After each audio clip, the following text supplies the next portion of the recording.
The courts of this country have a new headache. It's teenage sexual relationships, and they just don't know how to deal with them.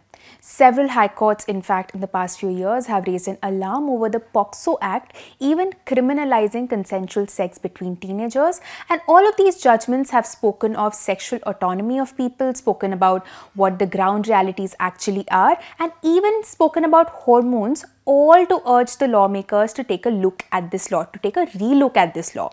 Now, let me tell you about a recent case that came up before the Bombay High Court. This was a rape case that was filed in 2016, rape and POCSO case, and the High Court has now acquitted a man who was convicted for having sexual relationship with a 17-and-a-half-year-old girl. This man was 25 years old at the time in 2016. Now, in this case, the teenager accepted with great candor before the police as well as the child court and the High Court that she had been in a relationship with the accused, whose name was Ashik Ramjan Ansari. But since she wasn't 18 yet, her consent was not considered a consent at all, because that's the law. Let me tell you a bit about the age of consent. The age of consent has been increased. Age of consent for sexual relationship has been increased by various laws in India over time. From 1940 to 2012, it remained consistent. It was at 16 years. The POCSO Act, though, in 2012 raised it from 16 to 18 years. But even the Justice J.S. Verma Committee, which was appointed in the wake of the 2012 gang rape case in Delhi, even that had recommended that the age of consent should be reduced to 16 years under the POCSO Act. It had referred to Article 34 of the United Nations Convention on Rights of Child, which sort of formed the basis of the POCSO Act. And the J.S. Verma Committee said that this convention was actually aimed at protecting children from sexual assault and abuse, and was not aimed at criminalizing consensual sex between two individuals, even if they are below 18 years of age.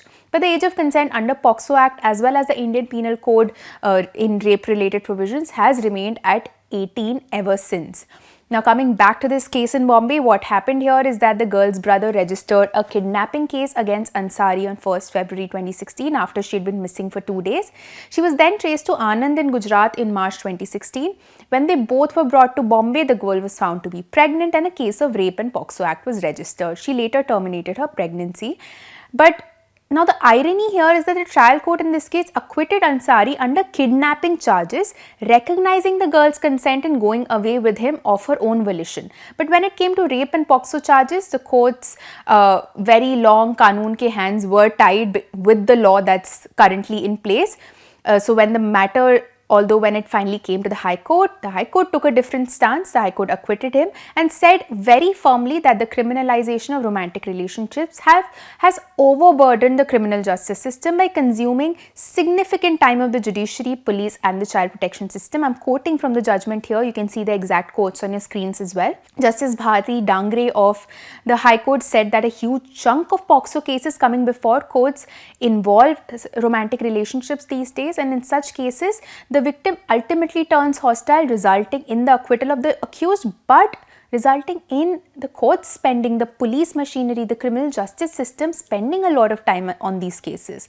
The court's commentary touched on a lot of issues, again ranging from hormones to how this penal approach towards adolescents' sexuality has impacted their life to a barrier-free access to sexual and reproductive health services.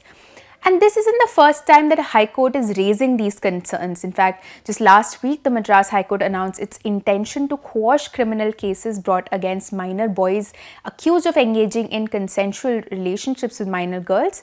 The court has in fact asked Tamil Nadu government to find out how many such cases are pending before lower courts in the state or before juvenile justice boards. Back in 2019 as well, the Madras High Court raised an alarm over this issue. It had suggested exclusion of consensual sex after 16 years of age from the purview of POCSO Act.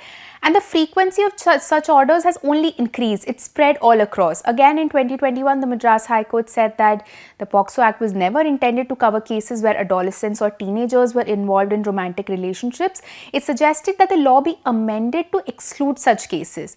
Now, the facts of this case before the 2021 case in the Madras High Court were also very interesting, because the court was hearing a petition filed by a woman and her daughter seeking to quash the proceedings filed against the accused Indran, and the woman, that is the mother in this case, was the complainant in the kidnapping and POCSO case against Indran against her own daughter.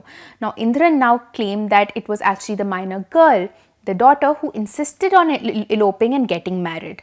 Taking note of all of this, the Madras High Court then allowed the woman's petition and quashed the criminal proceedings against Indran, asserting that the case involved questions which are purely individual or personal in nature.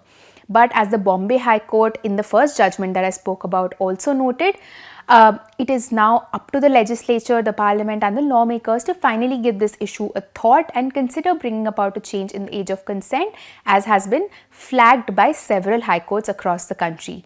This is Apurva Mandhani for The Print. For more such videos, do subscribe to our YouTube channel and follow us on Twitter, Instagram and Facebook.